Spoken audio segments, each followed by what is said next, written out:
As this year draws to a close, I have a simple message. 2025 must be a year of justice for Africa. And I look forward to working with the G20 presidency of South Africa to help deliver justice for the people of this great continent. And at the same time, we will be fully supportive all South Africa initiatives in its role for mediation, in its role for justice, not only in Africa, but in so many other parts of the world. Thank you very much, Secretary General, for those remarks. At this point, I'd like to open colleagues for a round of questions. We are now in injury time, so let's really keep it quite brief. Sophie, let's just take the note and then we'll all shoot. Sophie, Amanda, okay. In that order, colleagues, you know, you've seen your order. Let's go. Thank you so much. My name is Sophie Mkwena from the South African Broadcasting Corporation. SG, you spoke about what's happening in Syria is of a concern in terms of the Middle East. Do you think world leaders are able to understand that this Middle East question must be resolved because the entire region will experience problems?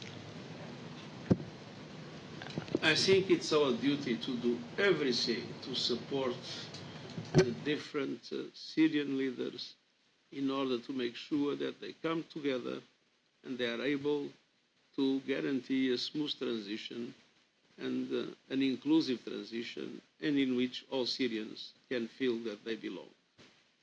The alternative doesn't make any sense. Syria had enough divisions. It's time for unity, and it's time for the reestablishment of its territorial integrity. Thank you, SG. My name is Amanda Koz. I'm from News 24. I'm not sure if the SG is in a position to tell us what exactly will you be talking to the President about when you meet him later today? Sorry?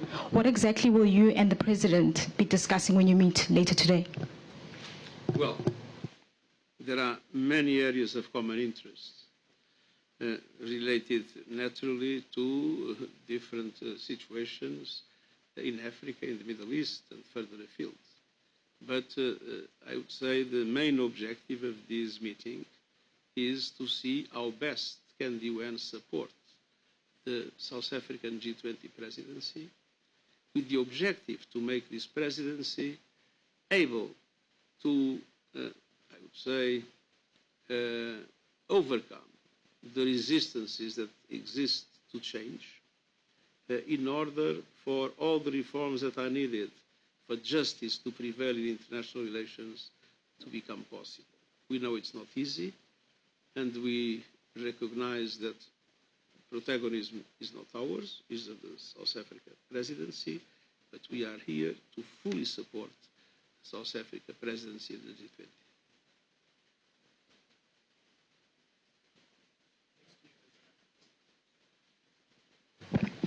Sorry. It does work. I asked on this for Secretary General.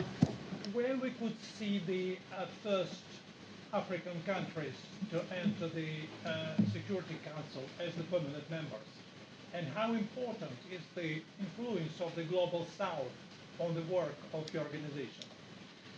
Well, first of all, in the work of the organization, the Global South has a majority in the General Assembly, and the Global South has today an extremely important role.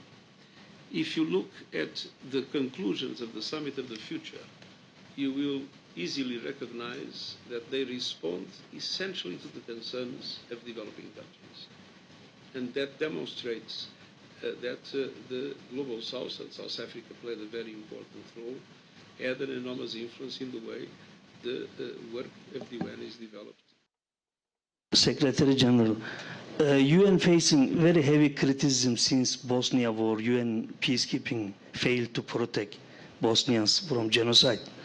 So, and Ukraine and Sudan now. Also recently, the countries, they prioritize their own bilateral relations. In Kenya, for instance, deported 4 teachers from Kenya back to Turkey.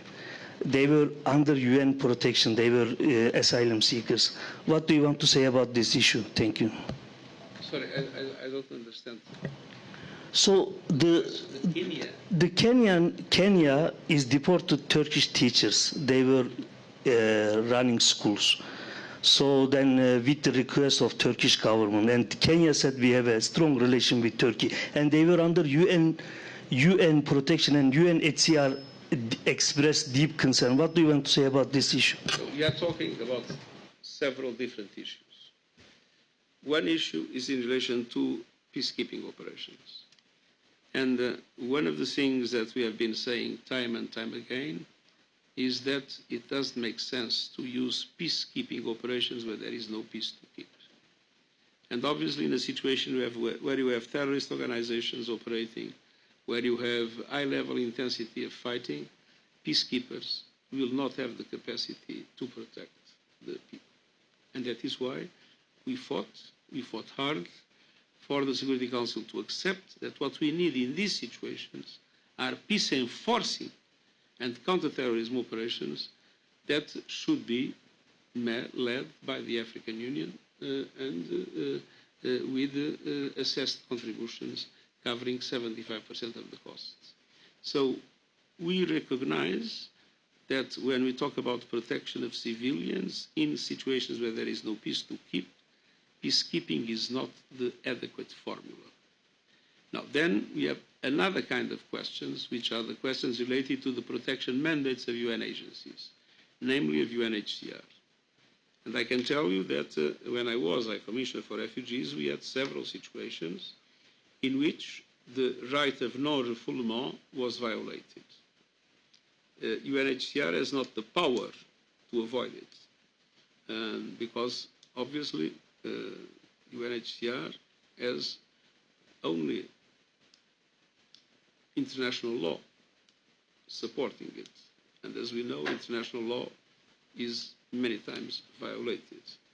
But what I can guarantee is that UNHCR will maintain a very active advocacy, and in those situations, in my contacts with UNHCR, they have been strongly denouncing any forms of non-refoulement, refoulement, which means any situation in which someone that is entitled to the right of protection is sent back to a country where they can face persecution.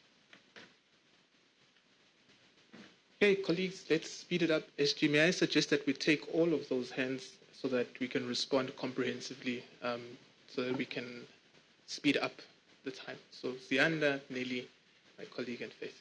Let's go. Thank you very much. It's Zianda Ngobo from Newsroom Africa. SG, I wanted to know, I mean, this year we've seen over 60 countries hold elections, and, you know, in most of these countries you've seen almost a pendulum swing in terms of the politics there. There's right-wing nationalism. Do you believe that you are going to lose the fight in terms of being able to get and operationalize that loss and damage fund when you have countries like the US who are basically denouncing, the president denouncing, you know, green energy, for an example, and in particular, you've been confident about Africa actually getting that permanent seat on the UN Security Council, just the direct link between the current people who've been elected to govern their countries and the ability of the UN to be able to effect some of the decisions that they've wanted to take.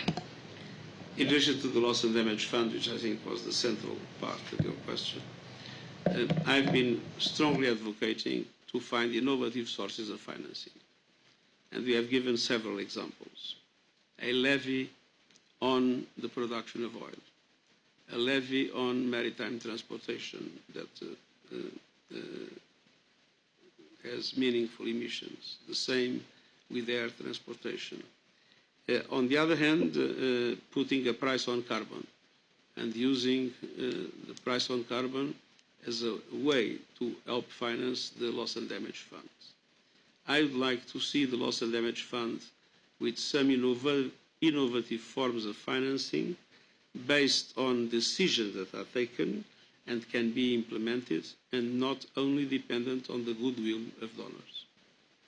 because we have seen that the goodwill of donors is very limited.